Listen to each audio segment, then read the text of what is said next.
ഇന്നത്തെ റെസിപ്പി ഒരു പുഡിങ്ങിൻ്റെ റെസിപ്പിയാണ്. ചൈന ഗ്രാസോ ജലാറ്റിനോ ഒന്നും യൂസ് ചെയ്യാതെ നല്ല എളുപ്പത്തിൽ ഉണ്ടാക്കിയെടുക്കാൻ പറ്റുന്ന ഒരു അടിപൊളി പുഡിങ്ങിൻ്റെ റെസിപ്പിയാണ്. കാണുമ്പോൾ തന്നെ നല്ല ഭംഗിയില്ലേ, അതുപോലെ തന്നെ കഴിക്കാനും അടിപൊളി ടേസ്റ്റാണ്. അപ്പോൾ നമുക്കിതെങ്ങനെയാണ് തയ്യാറാക്കുന്നതെന്ന് നോക്കാം. ആദ്യം തന്നെ ഒരു പാത്രത്തിലേക്ക് 2 ടേബിൾ സ്പൂൺ പാൽപ്പൊടി ചേർത്ത് കൊടുക്കുക. ഇനി ഇതിലേക്ക് 1 ടേബിൾ സ്പൂൺ കോൺഫ്ലോറും കൂടെ ചേർത്ത് കൊടുക്കുക. ഇനി ഇത് മിക്സ് ചെയ്യാൻ വേണ്ടിയിട്ട് 1/2 കപ്പ് പാൽ ഒഴിച്ച് കൊടുത്തിട്ട് കട്ടയൊന്നുമില്ലാതെ നന്നായിട്ട് മിക്സ് ആക്കിയെടുക്കുക. ഇനി ഇത് മാറ്റി വെക്കുക. ഇനിയിപ്പോൾ ഒരു പാനിലേക്ക് 1 കപ്പ് പാൽ ഒഴിച്ച് കൊടുക്കുക. ഇതിലേക്കൊരു ഫ്ലേവറിന് വേണ്ടിയിട്ട് 1 ടീസ്പൂൺ വാനില എസൻസ് ചേർത്ത് കൊടുക്കുക. പിന്നെ മധുരത്തിന് ആവശ്യമായിട്ടുള്ള പഞ്ചസാര ചേർത്ത് കൊടുക്കുക. ഇനി നമ്മൾ മിക്സ് ചെയ്ത് മാറ്റി വെച്ചിട്ടുള്ള കോൺഫ്ലോറിൻ്റെയും പാൽപ്പൊടിൻ്റെയും മിക്സ് ഇതിലേക്ക് ചേർത്ത് കൊടുക്കുക. എന്നിട്ട് നന്നായിട്ടൊന്ന് മിക്സ് ആക്കിയെടുക്കുക. ഇനി ഫ്ലെയിം ഓൺ ചെയ്തിട്ട് ഇതൊന്ന് കുറുക്കിയെടുക്കുക. അപ്പോൾ മീഡിയം ഫ്ലെയിമിൽ വെച്ചിട്ട് കൈയെടുക്കാതെ കണ്ടിന്യൂസ് ആയിട്ട് ഇളക്കി കൊടുത്തുകൊണ്ടേ ഇരിക്കുക. അങ്ങനെ കുറച്ച് സമയം കഴിയുമ്പോൾ ഇതുപോലെ കുമിളകളൊക്കെ വരാൻ തുടങ്ങിയിട്ടുണ്ട്. ഈ ഒരു കൺസിസ്റ്റൻസി ആകുമ്പോൾ നമുക്ക് ഫ്ലെയിം ഓഫ് ചെയ്ത് കൊടുക്കാം. ഇനിയിപ്പോൾ ഒരു പാത്രത്തിലേക്ക് 1/2 കപ്പ് ഫ്രഷ് ക്രീം ഇട്ട് കൊടുക്കുക. ഫ്രഷ് ക്രീമിന് പകരമായിട്ട് വിപ്പിംഗ് ക്രീമും യൂസ് ചെയ്യാവുന്നതാണ്. അപ്പോൾ വിപ്പിംഗ് ക്രീം ആണെങ്കിൽ സ്റ്റിഫായി വരുന്നത് വരെ ഒന്ന് ബീറ്റ് ചെയ്തെടുക്കുക കേട്ടോ.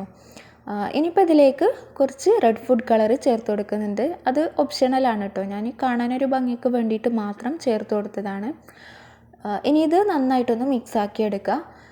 അതിന് ശേഷം നമുക്ക് പുഡിങ് സെറ്റ് ചെയ്തെടുക്കാം.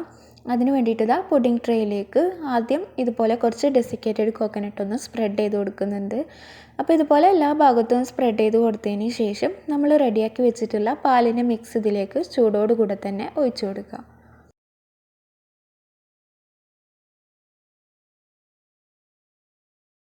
അപ്പോൾ ഇത് കംപ്ലീറ്റ് ഒഴിച്ച് കൊടുത്തതിന് ശേഷം ഇതിൻ്റെ സെക്കൻഡ് ലെയറായിട്ട് നമ്മൾ മിക്സ് ചെയ്ത് വെച്ചിട്ടുള്ള ക്രീം ഇട്ട് കൊടുക്കുക.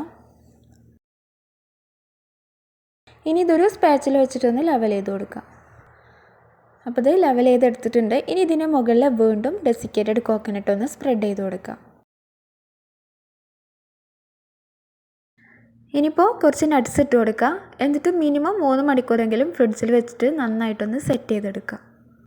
അപ്പോൾ ഇതാ 3 മണിക്കൂറിന് ശേഷം നമ്മുടെ പുഡിങ്ങൊക്കെ നന്നായിട്ട് തന്നെ സെറ്റായിട്ട് വന്നിട്ടുണ്ട്. ഇനിയിപ്പോൾ ഇതൊന്ന് കട്ട് ചെയ്തിട്ട് കാണിച്ചു തരാം. ഇപ്പോൾ ഇത് നല്ല കറക്റ്റ് ടെക്സ്ചറിൽ തന്നെ കിട്ടിയിട്ടുണ്ട്. നല്ല അടിപൊളി പുഡിങ്ങാണ്. കാണുമ്പോൾ തന്നെ മനസ്സിലാവുന്നുണ്ടാവും, അത്രയും ടേസ്റ്റ് ഉണ്ട്. എന്തായാലും ട്രൈ ചെയ്ത് നോക്കുക.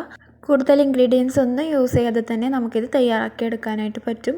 അപ്പോൾ വീഡിയോ ഇഷ്ടപ്പെട്ടാൽ ലൈക്ക് ചെയ്യുക, ഷെയർ ചെയ്യുക.